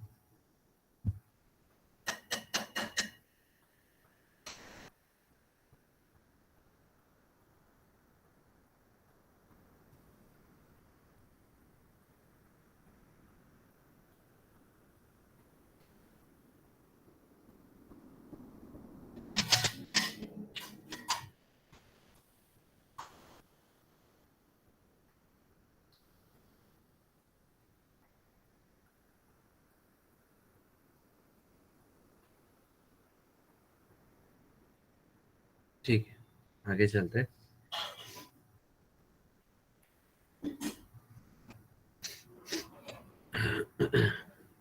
आगे चलते हैं। अब क्या है, थोड़ा सा इसमें रीडिंग है, थोड़ा नहीं बहुत सारा रीडिंग है, और आपको इसमें काफ़ी कम देखने मिलेगा। So it is a very long part of syllabus, ठीक है। आई थिंक 1/3 खाली नॉन कोडिंग आरएनए को दिया गया, ठीक है, रेगुलेशन। तो ये क्या हो रहा है कि आपका रेगुलेशन कर रहा है एट ट्रांसलेशन लेवल, मतलब ट्रांसक्रिप्शन लेवल पे ही उसको ब्लॉक कर रहा है, तो ट्रांसलेट नहीं होने देगा, ठीक है। तो ये रेगुलेशन है। तो ज़्यादातर आप जब रेगुलेशन देखते हैं तो it happens at transcription level, rarely आपको ट्रांसलेशन लेवल या प्रोटीन लेवल पे इनहिबिटर्स डाल के आपको दिखेगा, ठीक है। ओके, अब क्यों बोल रहा हूँ ट्रांसक्रिप्शन लेवल पे ही बंद हो रहा है, क्योंकि आगे जब हम लोग कुछ स्टार्ट्स देखेंगे तो आपको समझेगा। नॉन कोडिंग आरएनए या एनसीआरएनए एंड जो द जीन्स है सच एज आरआरएनए, तो नॉन कोडिंग आरएनए में आपका आरआरएनए भी आ रहा है, टीआरएनए भी आ रहा है। 1950 से हम लोगों को इसके बारे में पता है। तो बहुत सारे हम लोगों ने नॉन कोडिंग आरएनए को आइडेंटिफाई किया, ठीक है। And this include snRNA involved in splicing. तो एसएनआरएनए क्या करता है? स्प्लाइसिंग कॉज करता है। Small nuclear RNA, snRNA, small nuclear RNA which is called as SNA, ठीक है। फिर दूसरा आता है स्नो आरएनए, एसएनओ आरएनए, ये लार्ज आरएनए को प्रोसेस करने के काम आता है, ठीक है। फिर तीसरा होता है माइक्रो आरएनए, और हम लोग आगे देखेंगे इसके बारे में। ओके, दीज ये 3 टाइप के RNA, snRNA, SNO RNA and micro RNA, ठीक है। इसको अगर हम लोग डिवाइड करें तो जो 3 आरएनए जो रहते हैं, rRNA, tRNA and micro RNA size, ठीक है, ठीक है। तो इस पे हम लोग फोकस करेंगे। तो अगर लार्ज आरएनए है तो आरआरएनए, मीडियम है तो टीआरएनए एंड माइक्रो आरएनए, ठीक है। ये ऐसे साइजेस है इनके, ओके। और फिर दूसरे भी है, ये एलएनसी आरएनए, और ये अलग लेवल पे बहुत काफ़ी बड़े रहते हैं आरएनए, और ये दूसरे आरएनए को इनिबिट करता है, ठीक है।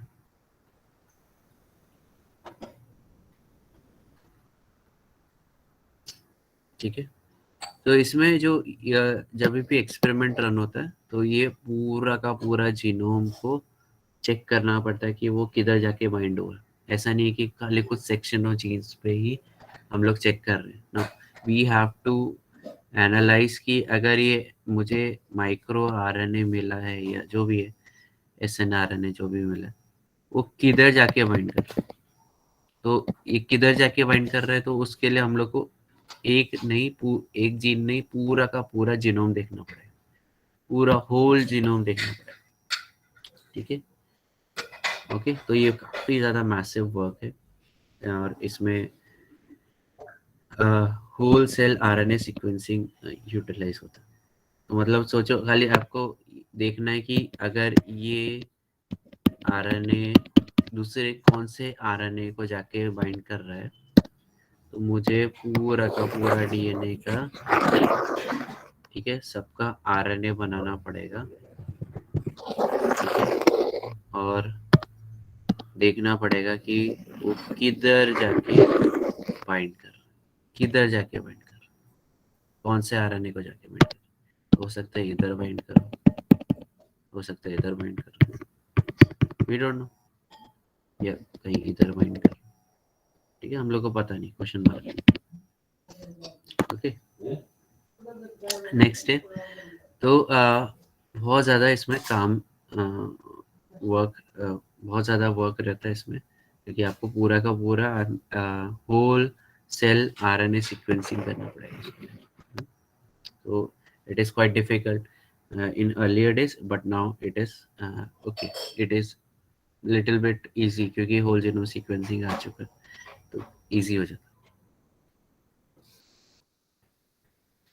तो इसमें हम लोग ऐसा नहीं है कि जब mRNA जनरेट होता है तो हम लोग फाइनल mRNA को देख रहे हैं, ऐसा नहीं है, ठीक है। जो SNRNA है या जो भी है, माइक्रो आरएनए जितने भी 3 कैटेगरीज इधर दिखाई है, तो it also can bind to intron also, and अगर इंट्रॉन को बाइंड करके बैठे तो फिर स्प्लाइसिंग का प्रॉब्लम हो जाएगा, और अगर जब तक स्प्लाइसिंग प्रॉपर नहीं होता तब तक जो mRNA वो एक्सपोर्ट नहीं होता, ठीक है, टू साइटोप्लाज्म। तो these can bind to introns also and exons also. तो हम लोगों को क्या करना है, हम लोग को फाइनल mRNA पे फोकस नहीं करना है, we have to focus on pre mRNA, ठीक है, और होल जीनोम हम लोग को प्री mRNA देखना है। तो ये इसमें डिफिकल्टीज ऐड हो जाती है,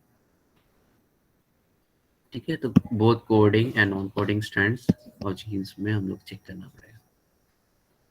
अभी देखो स्टैट्स, देखो बहुत इंपॉर्टेंट है। Estimate is that 70% of human gene produces antisense RNA. सोचो 70% ऑफ ह्यूमन जीन, रफली बोला जाता है कि देर आर 30,000 जीन्स होना चाहिए, कितना पाया गया, इट इज 5,000 to 7,000 जीन्स अभी तक आइडेंटिफाई हुआ है, ठीक है, आइडेंटिफाई हुआ। अब बोलोगे बाकी जीन्स का क्या, it is still question mark, आप जाके आप रिसर्च कर सकते हो। एक जीन को कैरेक्टराइज करने के लिए 5 to 7 ईयर्स जाएगा एक जीन को, ठीक है।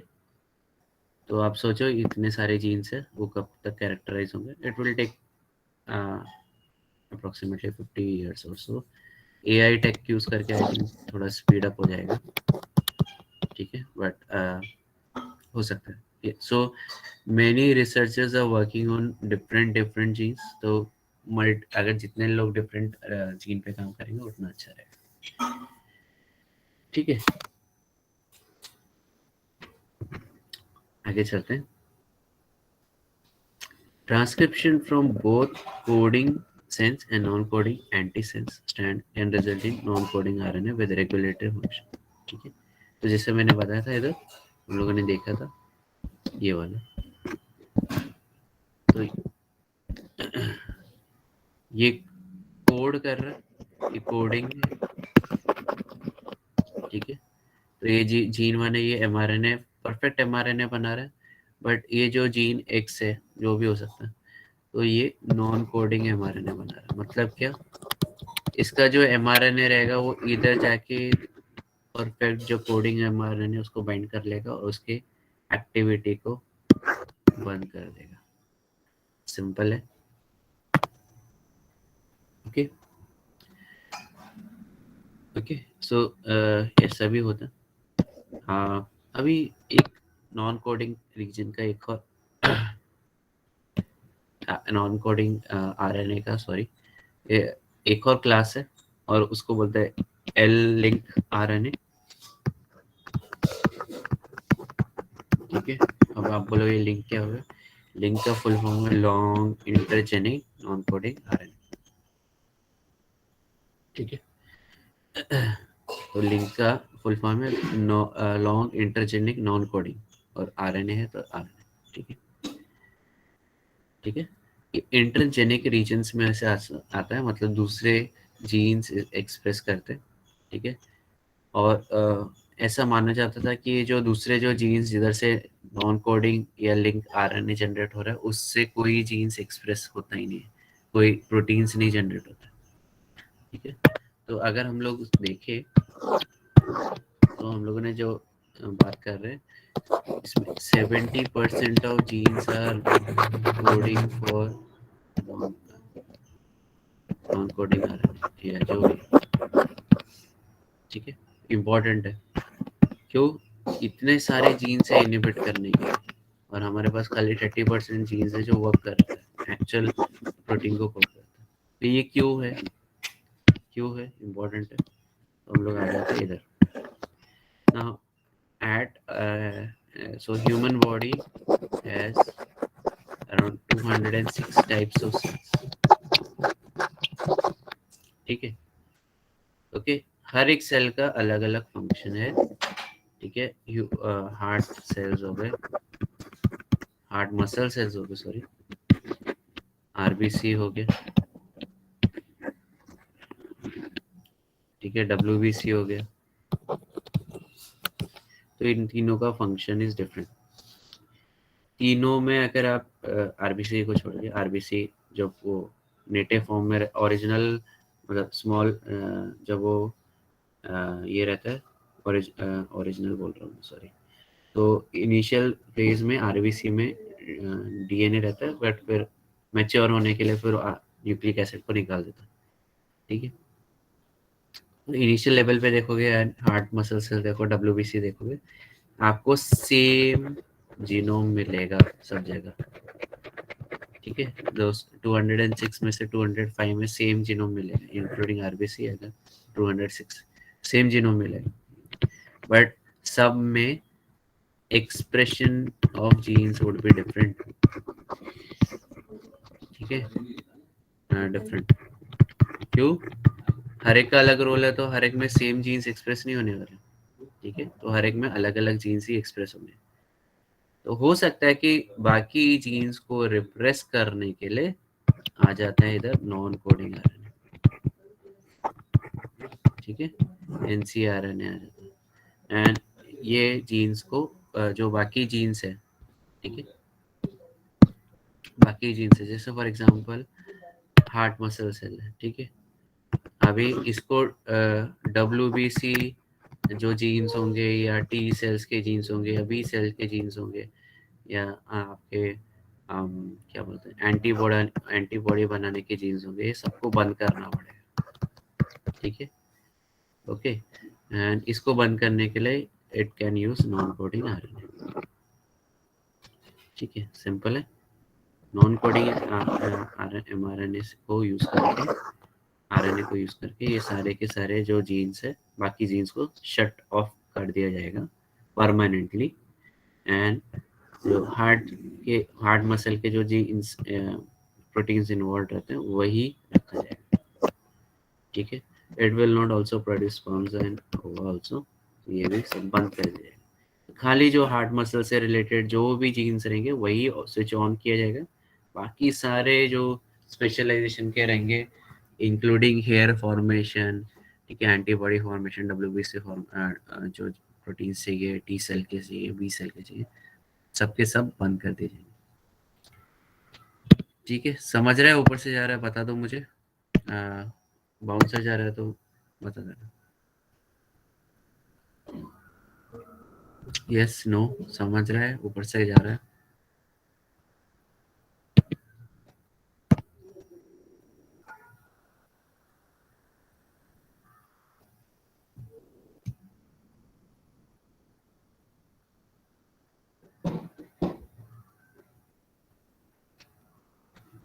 ठीक है।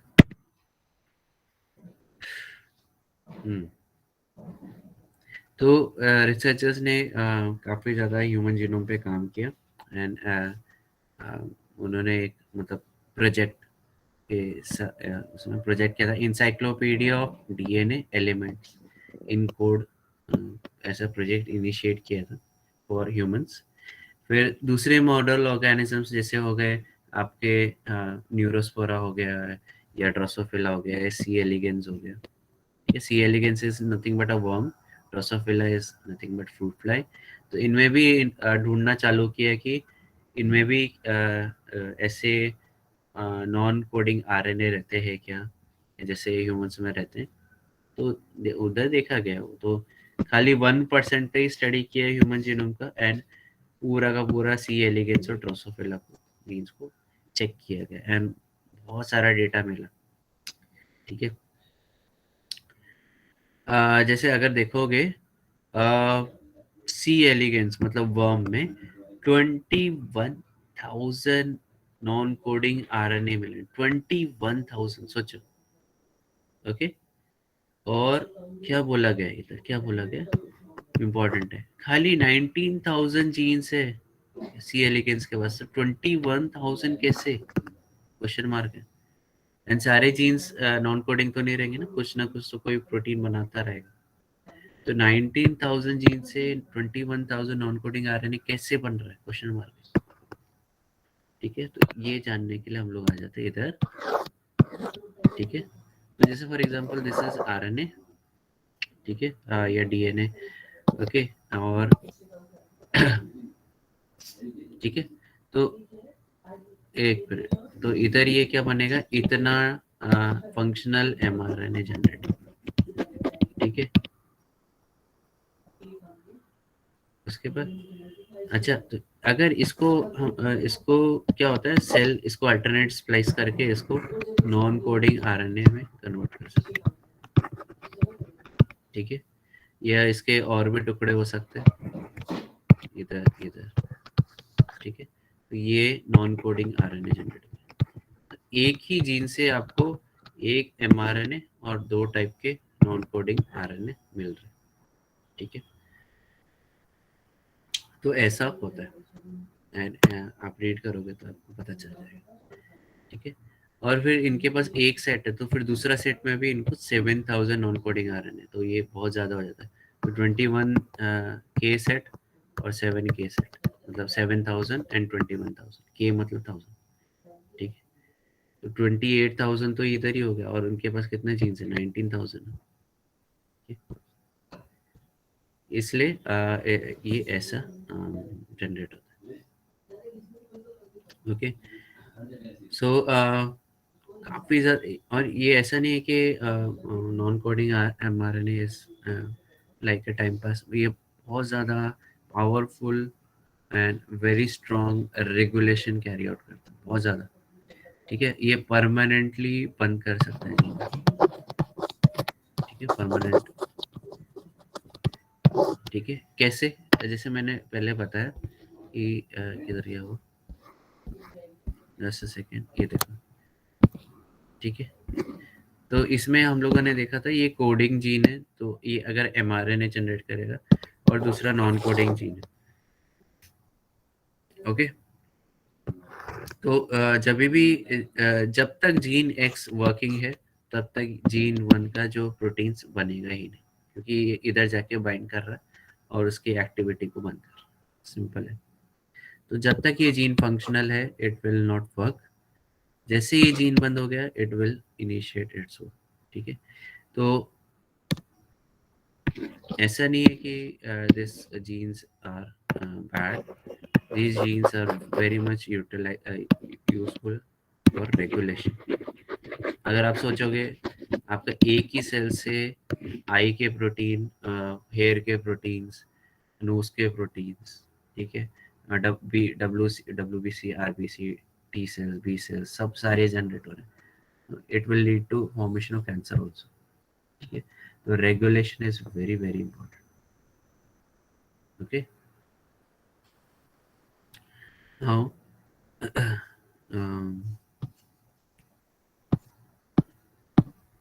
ठीक है, तो इधर एक देख सकते हैं,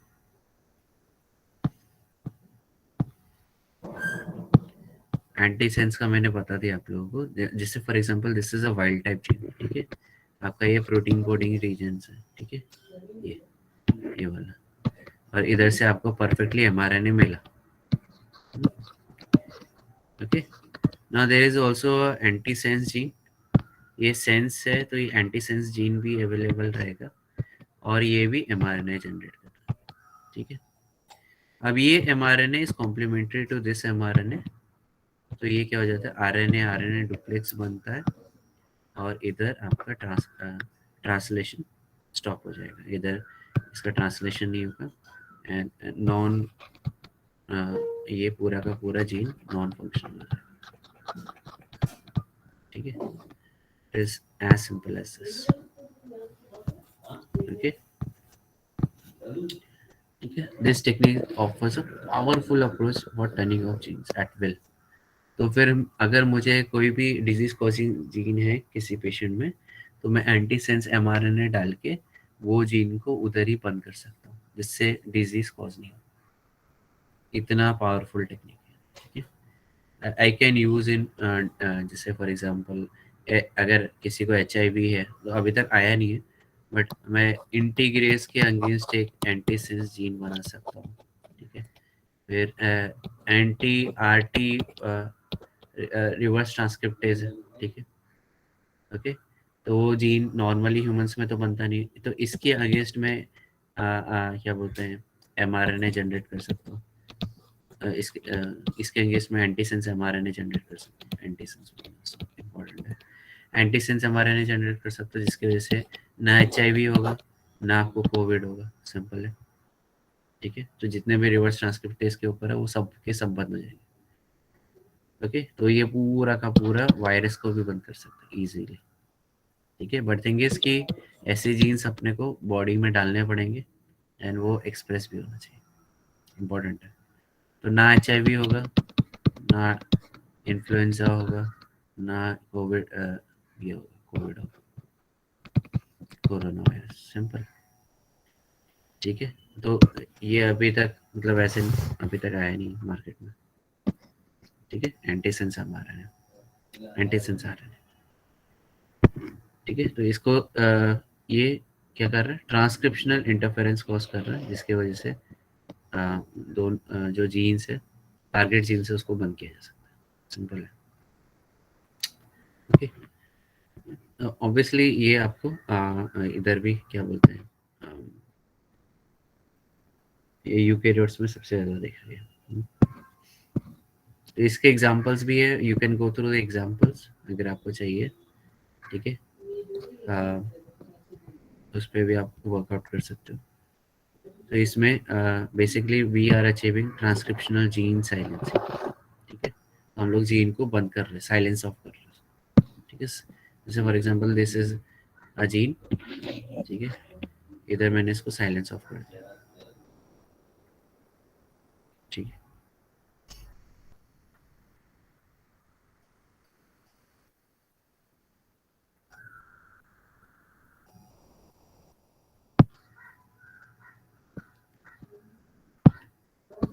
ठीक है। तो इसमें बहुत सारी चीज़ें जो पढ़ी जा सकती है, but we don't have to go in detail. ठीक है, तो नेक्स्ट लेक्चर में we will initiate with bacterial regulatory RNAs, bacteria में कैसे होता है। एंड ठीक है, नेक्स्ट लेक्चर में and we will also initiate with other other thing. बहुत बड़ा है माइक्रो आरएनए, जो कि रेगुलेशन में कैसे काम करता है यूकेरियोट्स में। ठीक है, और StRNA भी है, बहुत सारी चीज़ें। SIRNA small interfering RNA, PIRNA है, PB एसोसिएटेड आरएनए, बहुत सारी चीज़ें। इधर कंफ्यूजन ज़बरदस्त होगा। ठीक है, ओके। एंड इसमें हम लोग आई थिंक आर्गोनॉट्स के बारे में भी पढ़ेंगे। ओके, इधर आयरन इंटरफेरेंस आ गया। ठीक है, तो in next lecture we will cover this hopefully. Okay, so we will meet in next lecture and I will take attendance right now. Okay. Thank you so much for listening.